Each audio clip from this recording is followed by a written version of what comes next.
Kujdes kush i bie ushqim te dera dhëndrit dhe kush i sjell ushqim nuses.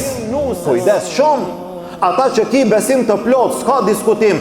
Ata tjerët, ti mos mendo keq, ti mos akuzo askan, ti mos fol për kërkand, ndoshta ai ta ka pru me qëllim të mirë, ama nuk ki nevojë me hangër, s'ki nevojë me ngran. Për çfarë arsye?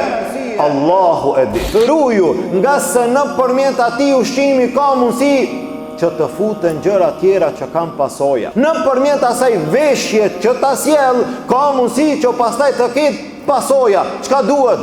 Duhet kujdes. Ne nuk akuzojmë askan, nuk flasim për askan, nuk bëjmë me gjizh në dikujt, jo, krejt është në rregull, ama ti megjithatë ki kujdes. Nga se një lëshim i vogël ndoshta do të paguhet 10 vite, apo 20 vite, apo tan jetën. Ka njerëz të cilët tan jetën e martesës së tyre e kanë me sprova. Prej ditës së dasmës 20 vite me radhë, 30 vite me radhë. Për çfarë arsye?